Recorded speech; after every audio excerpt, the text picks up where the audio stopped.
हिंदू की परिभाषा क्या है, किसे कहते हैं हिंदू, चलिए आपको समझा देते हैं ताकि डिबेट में आपको आसानी होगी।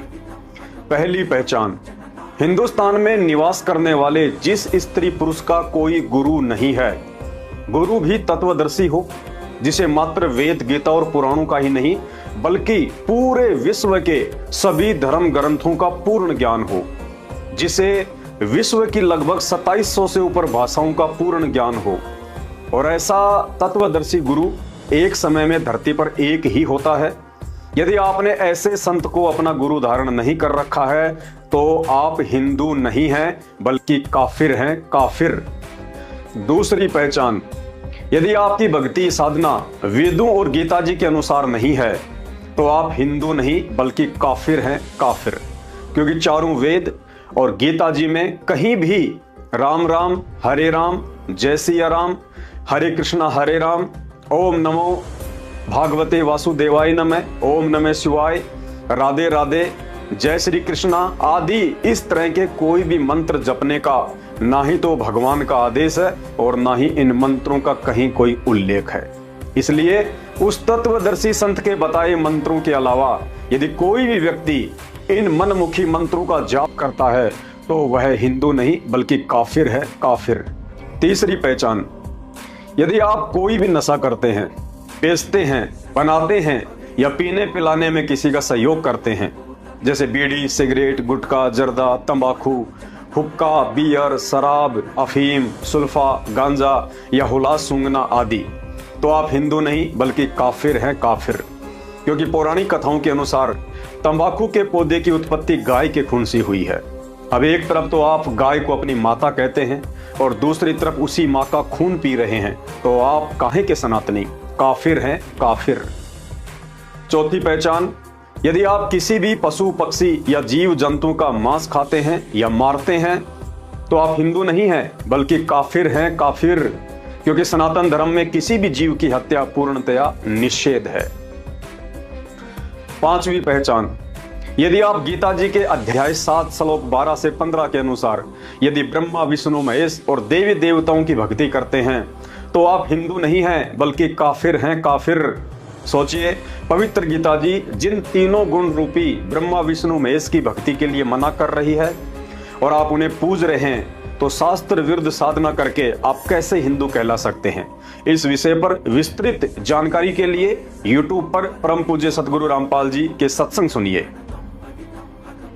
छठवीं पहचान, यदि आप पूजा करते हैं, श्राद्ध निकालते हैं, मंदिर में मूर्ति पूजा करते हैं, शिवलिंग पर जल या दूध चढ़ाते हैं, कावड़ लाते हैं, पद यात्रा करते हैं, तो भी आप हिंदू नहीं बल्कि काफिर हैं, काफिर। क्योंकि गीता जी अध्याय 9 श्लोक 25 इस पाखंड पूजा के लिए मना करता है और गीता जी के विरुद्ध भक्ति करने वाला हिंदू कैसे हो सकता है? वह तो काफिर हो सकता है, काफिर। सातवीं पहचान, चोरी, जारी, ठगी, मिलावट, रिश्वतखोरी, कालाबाजारी, गाली गलौच, मारपीट, व्यभिचार और भ्रष्टाचार जैसे कुकर्मों में लिप्त व्यक्ति हिंदू नहीं बल्कि काफिर है, काफिर। आठवीं पहचान, पर स्त्री को बहन बेटी के बजाय गंदी नजरों से देखने वाला या व्यभिचार करने वाला हिंदू नहीं बल्कि काफिर है, काफिर। शास्त्र कहते हैं, पर नारी को देखिए बहन बेटी के भाव, कहे कबीर काम नाश का यही सहज उपाय।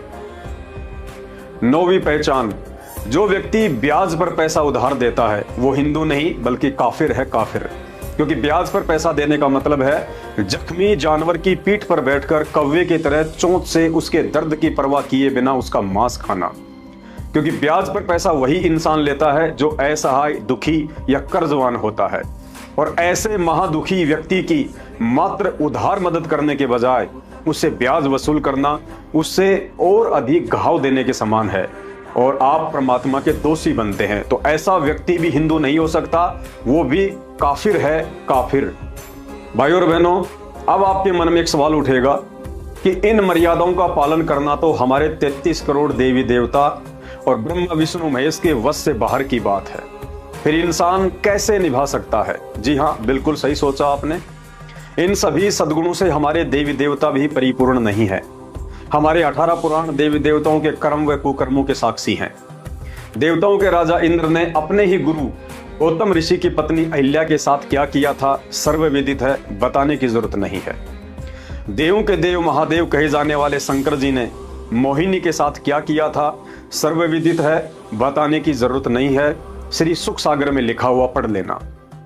श्री विष्णु जी ने शंखचूड़ राक्षस की पत्नी तुलसी के साथ शंखचूड़ का रूप बनाकर क्या किया था सर्वविदित है, बताने की जरूरत नहीं है। श्री मद देवी भागवत पुराण को पढ़ लेना।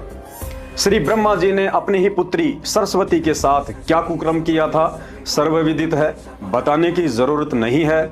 श्री ब्रह्म वैवर्त पुराण में पढ़ लेना। श्री कृष्ण जी ने कुब्जा का वज ठीक करके उसके घर जाकर उसके साथ क्या किया था सर्वविदित है, बताने की जरूरत नहीं है। श्री सुख सागर में पढ़ लेना। आपको इस तरह के और भी सैकड़ों प्रमाण हमारे परम आदरणीय देवी देवताओं के रास लीलाओं के मिल जाएंगे।